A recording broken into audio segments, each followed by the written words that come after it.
তিনি যখন আসছেন এলাকাতে একজন আলেম হিসাবে তিনি আসছেন, আলেম হিসাবে আসলে তো প্রতিপক্ষ ওনাকে যে কথা বলার সুযোগ দিচ্ছেন, তিনিও আলেম ওয়াইজ আলহামদুলিল্লাহ বলেন।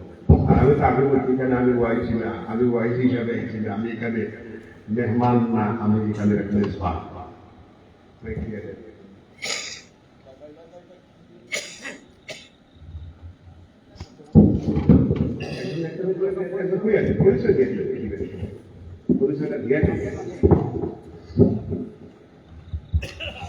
পরিচয়টা দিয়া যায়।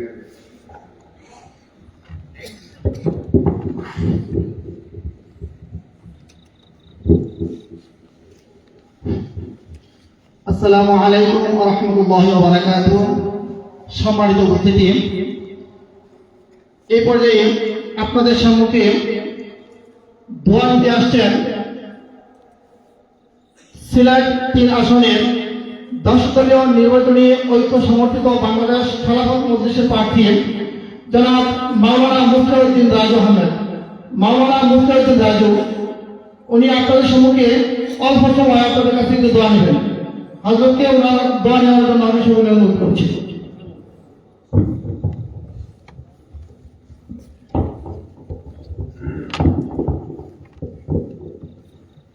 السلام عليكم ورحمة الله وبركاته. الحمد لله رب العالمين والصلاة والسلام على سيد المرسلين وعلى آله وأصحابه أجمعين. আমার আগে বেশ কিছু পরিচয় দেওয়া হয়েছে, আমি সেগুলি ছাড়া আমি আমার কিছু অনুভূতি পেশ করতে চাই। আসলে বালাগঞ্জ উপজেলা, যেটা আমার জন্ম ও বালাগঞ্জ উপজেলা, তবে আমার যখন জন্ম হয় তখন এই উপজেলা আসলে ইলা আসে না, এটা অনেক বড় উপজেলা আছে। এখন এটা একবারে ছোট হইতে হইতে এটা এখন 6 ইউনিয়নের একটা উপজেলা হয়ে গেছে। তো আগে বালাগঞ্জ বলতে আমরা একটা বিশাল অঞ্চল মনে করতাম, তো এখন আমরা বালাগঞ্জ খুব সংক্ষিপ্ত এরিয়া। আগে অনেক উপজেলার মানচিত্র দিতে আসে না।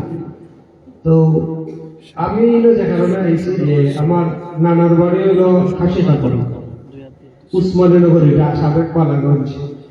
তো আমার নানা রহমতুল্লাহ আলাইহি টাইম সাব কিবলা আল্লামা আব্দুল লতিফ চৌধুরী ফুলতলি রহমতুল্লাহ আলাইহির বায়াত আসলাম, আর তার দামান আসলা আল্লামা গৌরপুর রহমতুল্লাহ আলাইহি। তো নানা সবসময় কইতা যে আমার মুর্শিদ আর আমার দামান।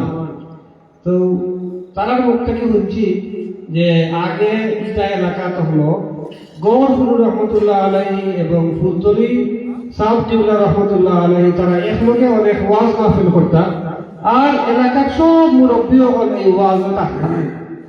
যেহেতু আগে এই যে তথ্য প্রযুক্তির যে কল্যাণ, এটা আগে আসিল না, এর লাগে আগে তারা যখন দলা হইতা তখন সব মাহফিল হলো, সব মুরব্বী হল, সব যুবক হল থাকতাম, আর তারা যেটা হইতা ওটা আস্থা বছর বিভিন্ন আমল করতে, তারা ওয়াজ থেকে ওটা শিখতা।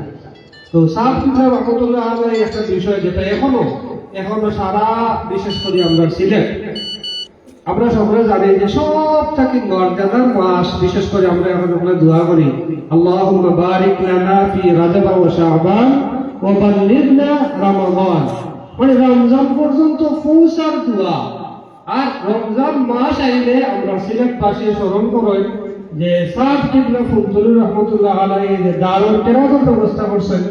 বিশেষ করে আমরা এই অঞ্চলের যুবক হল, স্কুলের ছাত্র হল, ছাত্রী হল, এর অনেক কোরআন শরীফের যে তালিম বিষয়, এটা নজিরবিহীন, এটা অন্য কোনো জেলা নাই।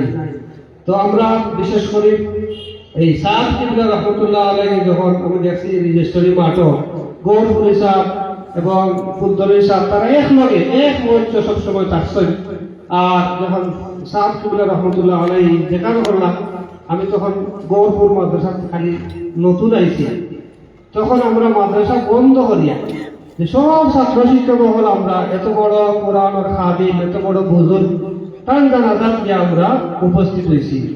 আর গৌরপুরি সাহেব, ফুলতলি সাহেব রহমতুল্লাহ আলাইহি, তারা একলগে জেলও আসলাম, তারা একলগে জেল দীর্ঘ সময় জেলও আসলো। তো আপনারা কাছে আমার বিশেষ করে আপনাদের কাছে আহ্বান যে সারা জীবন আল্লামা সাদ কিবলা ফুতুল রহমাতুল্লাহ আলাইহি যে কোরআনের শিক্ষা বিষয় সেই কোরআনটা যেন বাংলাদেশের সর্বত্র সংসদ পর্যন্ত গিয়ে পৌঁছতে পারে ইনশাআল্লাহ, সেই দোয়া সেই কামনা করিয়া এবং আজকে যারা আমারে কেন আপনারা লগে সামনে আওয়ার তৌফিক সুযোগ করে দিয়েছেন তারা সকলের প্রতি আমি শুকরিয়া আদায় করলাম।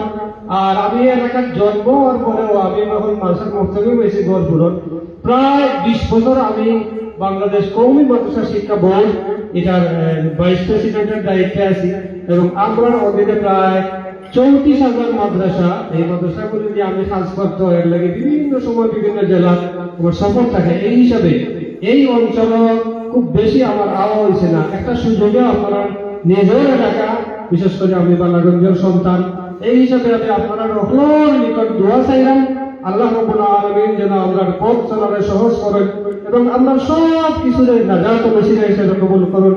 ওয়া আখিরু দাওয়ানা আলহামদুলিল্লাহি রাব্বিল আলামিন।